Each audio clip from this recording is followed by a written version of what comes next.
Welcome everyone to this feature update video for the game Recog the First Wave release version 1.1 Phoenix.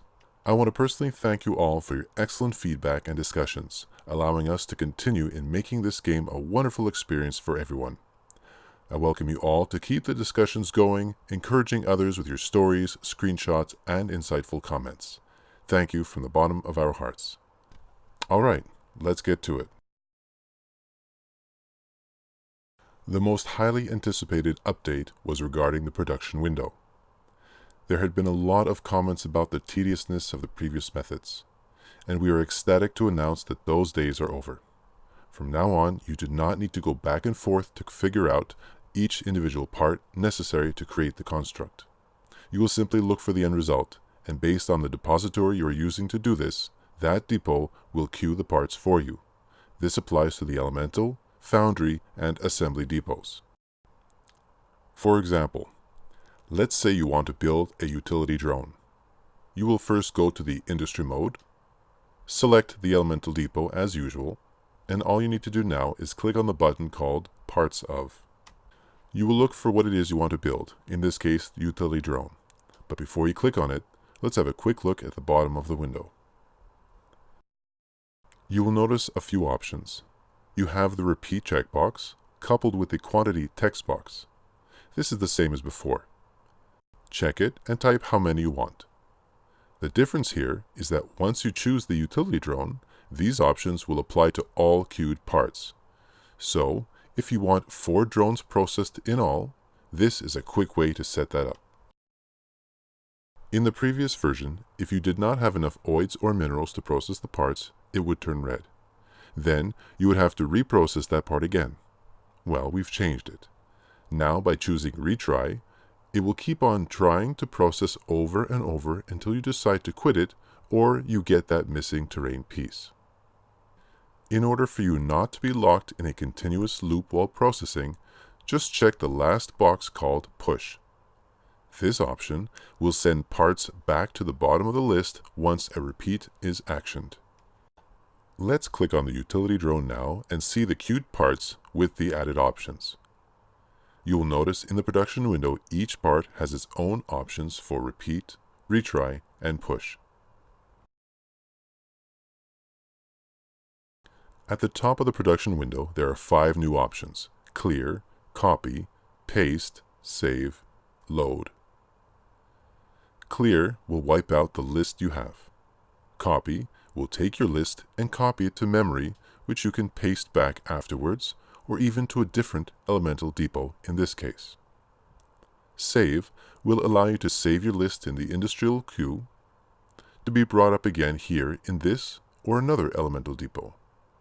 You will see that if you try to a depot where these parts are not available, it will turn gray.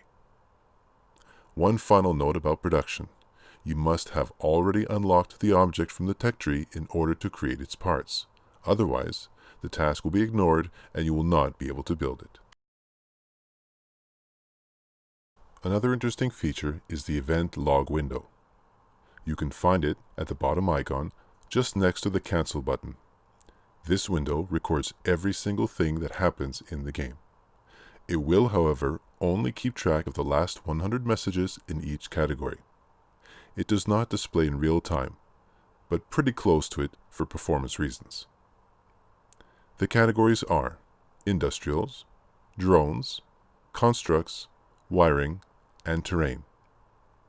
In this video, I have a pretty intense war going on. Let's open up the window and see what's happening to my recogs as well as the enemy.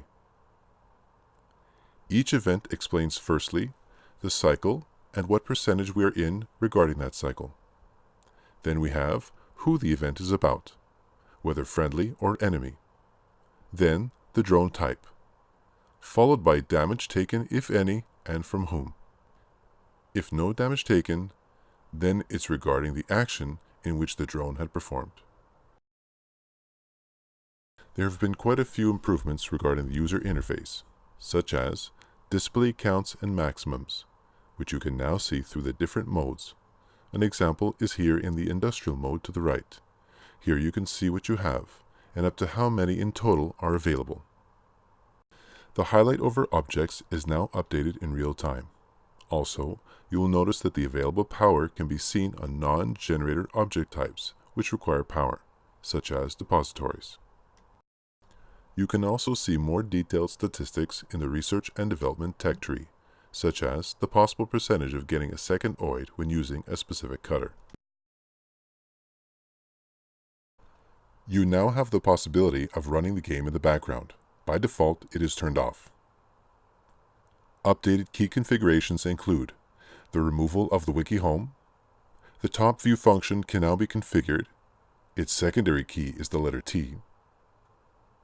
Mouse binding is now accepted, including speed control for the mouse wheel zoom. As you know, there are many files saved in the game, from autosaves to quick save to your general saves. Now, in the load screen, you have the ability to manage files. With this new feature, you select all the files you wish to mass delete and do so. This includes the deletion of blueprint files and queue files as well. Many non-UI related changes and improvements have also been painstakingly adapted in order to enhance performance and playability. They are memory management, performance improvement, physics computation time, and user interface synchronization.